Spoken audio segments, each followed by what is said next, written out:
مركز أم القرآن لتعليم القرآن الكريم والدراسات الإسلامية. ومركز أونلاين oo ka caawinaya barashada qur'aanka kariimka iyo xifdigiisa iyo sidoo kale الدراسات الإسلامية.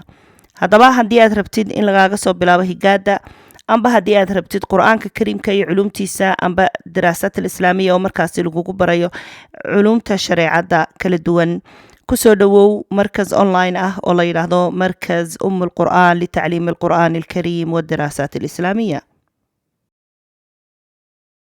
أعوذ بالله من الشيطان الرجيم. بسم الله الرحمن الرحيم. رب اشرح لي صدري ويسر لي أمري واحلل عقدة من لساني يفقه قولي. بسم الله الحمد لله والصلاة والسلام على رسول الله.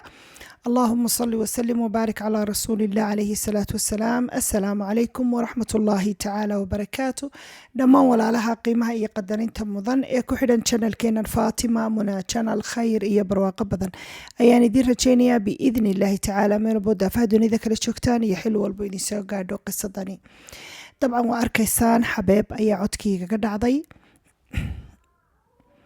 run ahaantii xabeebtaasi oo aan ayna wadanin xanuun kale alxamdulilah rabbilcaalamiin xanuun ma jiro laakiin xabeebtaas ayuun baan isku arkay waxaa runtii codkaygii aada u gaabisay haddaan isdhaa qayli codkaygu meel ma gaadhayo meel dheer yani ma gaadhayo oo maaragtay aad iyo aad codka u gaabisay marka waxa aan arkay video ma dhaweyta aan soo dhigay oo runtii codkiisu gaaban yahay mikrofoonkan ayaa halkaa ii saarnaa hadda waan igan soo dhaweeyay si aad qisadan uga dheregtaan warkeeda waxaan rajaynayaa in uu codkani uu caadi noqdo oo aad si fiican u maqashaan halka waxaan idinku soo gudbinayaa qiso runtii aad iyo aad cajiib u ah oo ah qisaska carabta ka dhaca qisadan oo runtii aan jeclaystay cibri qaadasho badanna uu ku jiro amarka ilaahay subxaanahu watacaala siduu cajiib u yahay ayaa qisadan ku jirta qisadani waxa ay ku dhacday gabadh carbeed qisadeeda waxay usoo gudbisay sida tan waxa ay tidhi waxaa lay guursaday anigoo da-daydu ay tahay 22 sano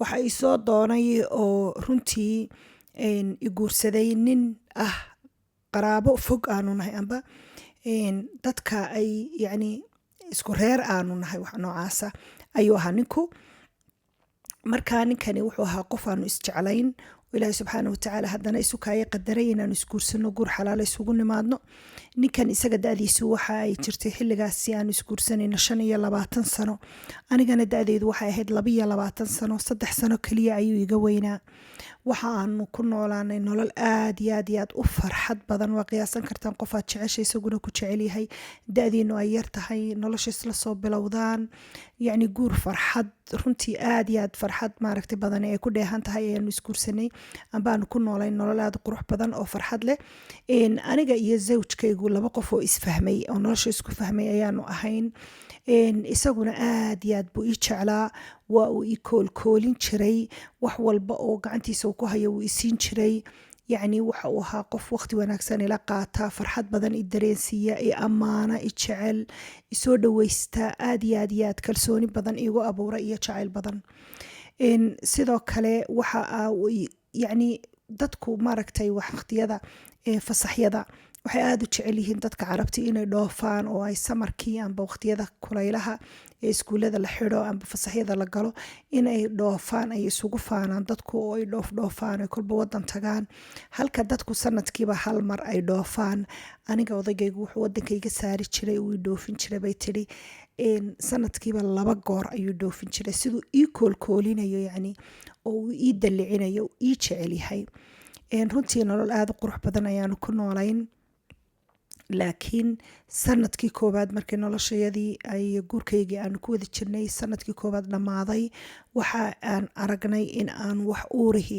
aanu iman oo aana ilaahay subxaanahu watacaala nagu arsaaqi weli awlaad haddana sanadkii 2 haddana sanadkii 3 haddana sanadkii 4 sanadba sanad buu sii jiidayaa labadayadiunbaa maaragtay wada nool qof maaragtay ilmo yaroo maaragtay ilaahay subxaanahu watacaala nagu arsaaqay weli maanu arkin waxa aan bilaabay markaasi in aan dhakhtaradii tago oo aan isbaadho bacdamaaba ehelkiisii iyo faamilgiisii hooyadii iyo hooyaday iyo dadkii oo dhammi ay leeyihiin maxaa jira miidaan weli maaragtay ilaahay awlaad idin siinin, miyaanad uur lahayn, wax su-aalaha noocaas aada iigu soo noqnoqotay.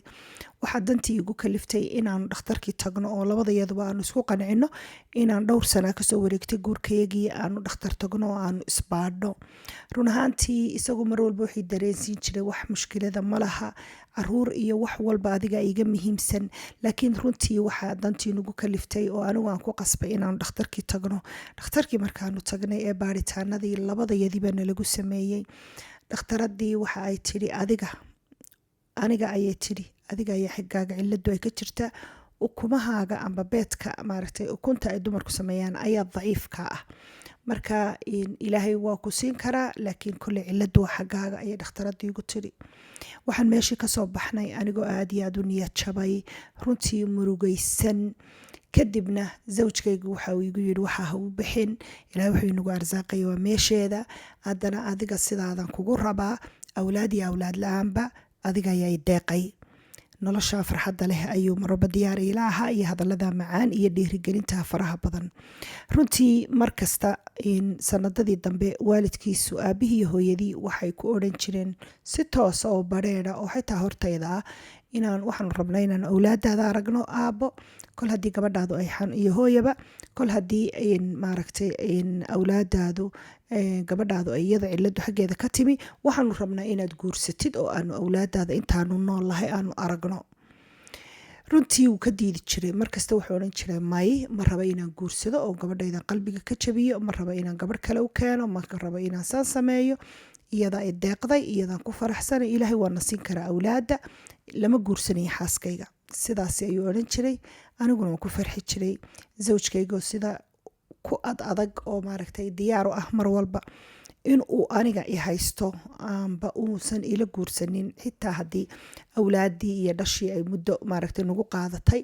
laakiin runtii waxa ay dhacday in aanu soo gaadhnay guurkeegu 20 sannadood inaanu isqabnay anagoo wax awlaada iyo wax uura aan haynin. 20 sannadood waa qiyaasan kartaan. da-daydu xilligaasi waxay noqotay 42 sano.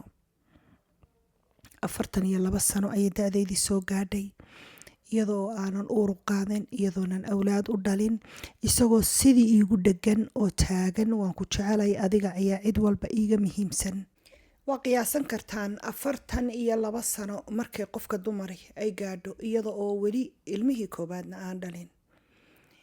waxa aan soo gaadhay xilligaasi xilli mararka qaar dhakhtaradu ay yidhaahdaanba way adag tahay amba way soo adkaanaysaa xilliyadaasba haddii la gaadho dumarku inay uur qaadaan. waxaa la soo gaadhay xilli timahayga qayb ka midii ay cirowdo oo ciradii aan yeesho oo aan dareemo inuu jidhkaygu isbedelay oo aan soo maaragtay soo weynaaday. inantii yarayda 20 jirka ahayd ee odaygaygu guursaday anagoo yaryar aanu isguursanay, maanta ma nihin, 2 qof waaweyn ayaanu noqonay. ha yeeshee zawjkayga marnaba kamaan dareemin, marnaba imuu odhan waxbaa iga maqan, awlaadbaa iga maqan, marnaba kamaan maqlin. waxaa laakiin sidaan soo sheegayba mar walba ku celcelin jiray oo marka 20 sano aanu isqabnayna kaba sii darnaa waalidkiisa, hooyadii aabihii oo mar walba leh maxaad u guursan weyday, 20 sanaad guri leeday, awlaad maad dhalin, inaanu aragno awlaadaada intaanad dhiman baanu rabnaa, markasta ku celceliya. ha yeeshee waxa aanu ku guuleysanay guri qurux badan in aanu dhisano anigiyo zawjkaygu. gurigaasi wuxuu ka koobnaa 2 dabaq, guri weyn oo qurux badan oo villad aada u weyn ayuu ahaa. bacdimaaba aanu guriga ku nool lahay keliya aniga iyo zawjkayga iyo weliba gabadha noo shaqaysa shaqaalaha ah, oo aanan reer caruurle aanan noqonin, waxaa dantii nagu kaliftay amba zawjkayga u jeclaysto guriga qaybtiisa sare in uu kireeyo. bacdimaaba aanan gurigaa weyn keligayo dee cid buuxinaysaaba ayna jirin, waxaa markaasi uu ka kareeyay gurigii xaggii sare reer, nin iyo gabadhiisii amba xaaskiisii iyo weliba 4 caruuroo yaryar oo ay dhaleen. ma qiyaasan kartaan farxadda aan dareemi jiray markaan caruurtaa yaryar daaqadda aan ka eego ayaga oo daaradda guriga ku ciyaaraya. aad baan ugu farxi jiray. eriyo dambaab ah ayaan odhan jiray ilaahay waxaan ka baryayaa inuu ilaahayga cafiyo, waxaan oran jiray ilaahay oo gabadhaasi maxay igaga fiican tahay, maxaad iyada u siisay awlaadood aniga ii sii weyday, tan kale maxay igaga fiican tahay. eryadaasoon ilaahay ka baryayo in ilaahay iga cafiyo oo dambaab ah ayaan oran jiray. isla mar ahaantaana mar walba aan jeclaan jiray inta aan suuqa tago inaan nacnac iyo macmacaano iyo weliba dhar aan u soo iibiyo caruurta yaryar oo aan ugu hadiyadeeyo sidaan u jeclaa caruurta yaryar iyo inaan caruur dhalo. sidaanu nolosha ugu noolayn guriga quruxda badan markaanu degnay, zawjkayga faamiligiisii aabihii iyo hooyadii iyo walaalihii iyo weliba aniga qoyskaygii wayna soo booqdeen, gurigii ayay noogu baarikeen amba noogu tahniyadeeyeen amba noogu hambalyeeyeen. guriga quruxda badan ee aanu degnay halkii baanu ku casuulnay, kadibna gurigii quruxda badnaa ayaanu ku deganayn xagga sarana qoyskii aanu ka kiraynay ee caruurta lahaa ayaa deganaa. haddaba annaga oo sidaa isaga nool oo noloshayda aan ku faraxsanahay, laakiin awlaad la-aantaasi ay waxa kaliya noloshayda ka maqan ay tahay iyo nolosha zawjkayga, ayaa maalin maalmaha ka mida zawjkaygu inta uu yimi baa wuxuu igu yidhi waxaan rabaa inaan dhoofo, safar ayaan gelayaa, waxaan kaa rabaa inaad dharkayga ii diyaarisid ood shandad ii xidhxidhid, dhar iigu ridid. run ahaantii dareen ayaa i galay. way dhici jirtay marmarka qaar zawjkaygu inuu u dhoofo businesskiisa iyo danihii shaqadiisa, laakiin doorkan waxaan dareemay sidii gabadh ninkeedii amba odaygeedii macasalaameynaysa oo aan dib u arkahayn oo kale. qalbigaygu wuxuu igu yidhi waxbaa jira, ha yeeshee waanu xidhxidhay dharkiisii, shandadii baanu nidaamiyey, dharkii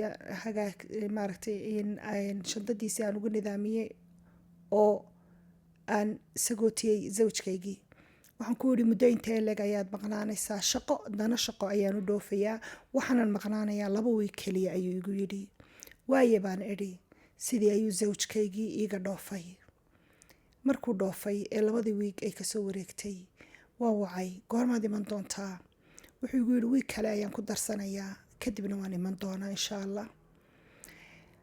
runtii gabadhii shaqaalaha ayaa ila joogtay, walaalahayga way ii iman jireen, inamadayadu waxay ogaan jireen waxaan u baahanay, way ii soo adeegi jireen, way iga soo warheli jireen. faamiligaygu wax dhibaato ah maan qabin, laakiin waxbaan dareensanaa. ugu dambeyntii zawjkaygii safarkii ayuu ka yimi, aad baan ugu farxay in uu soo nabad noqday. ha yeeshee markii uu yimi waxaan arkay ninkii oo wejigii aan 20 sannadood isqabnay wejiga uu lahaa mooye weji kale iila yimi. wax badan ayaa ka bedelmay wejigiisa, laakiin wejigiisa waxaan ka wadaa sidii wax qarinayo oo kale, yacni sidii uu iila dhaqmi jiray amba siduu u hadli jiray. moogtay qofka markaad in badan isla noolaataan waxaad fahmi kartaa mararka qaar waxaad fahmi kartaa qofka maskaxdiisa xataa waxa ku wareegayaa. waxaan arkay ninkii oo isbedel wejigiisuu leeyo sidii hore aan ahayn. maxaa jira? waa weydiiyey. waxbaa jira, isbedel baa jira, sidee wuxu jiraan? wuxuu igu yidhi markii hore waxba ma jiraan, wuu iga yara meeraystay, laakiin markaan su-aalihii ku celceliyey waxa uu igu yidhi walaalay ma raba inaan been kuu sheego intaa inka badan, mana raba intaa inka badan inaan ku khiyaameyo. waxaan kuu rabaa inaan kuu sheego inaad aniga iga maqashid baana ka fiican inaad cid kale ka maqashid. anigu waan guursaday, gabadh kale ayaan kula guursaday. maxaa tidhi? waan guursadayaa. waan qoslay sidii qof naxdintii weligii naxdin ma la qosasheen. waan qosol gariiray. waxa uu igu yidhi walaalay run baanu hadlayaa, ha qoslin, run baanu hadlayaa, waa runtay oo waan guursaday, gabadh kale ayaan kula guursaday. laakiin adigu mar walba kalgacalkaygii iyo jacaylkaygii koowaad baa tahay. mar walba sidaadii ahayd ayaadii tahay, sidii baan kuu jecelahay. keliya gabadha kale waxaan u guursaday inay awlaad ii dhasho. taasi waxay ahayd qaybtii koowaad qisadii Amaal iyo zawjkeedii 20 sannadood ay isqabeen iyo wixii ku dhacay markii 20 sannadood ay awlaad u dhali weyday. haddaba qisada Amaal waa dhegaysan doontaan qaybteeda labaad intaynu ku kulmi doono khayr iyo barwaaqo badan ayaan idin rajaynaya waxaan idinkaga tegayaa fi amaanillah istawdactukum allah alladii laa tadiic wadaa'ic wassalaamu calaykum waraxmat ullaahi tacaala wabarakaatu subxaanaka allahuma rabbana wabixamdika ashhadu an laa ilaaha ilaa anta astaghfiruka waatuubu ilayk مركز أم القرآن لتعليم القرآن الكريم والدراسات الإسلامية ومركز أونلاين أو كعاونية برشاد القرآن كريم كأي حفظ جيسا iyo sidoo kale adaraasaat alislaamiya haddaba haddii aad rabtid in lagaaga soo bilaabo higaada amba haddii aad rabtid qur-aanka kariimka iyo culumtiisa amba daraasaat alislaamiya oo markaasi lagugu barayo culumta shareecadda kala duwan kusoo dhawow markaz online oo la yidhaahdo markaz alqur'aan litacliim alqur'aan alkariim wadaraasaat alislaamiya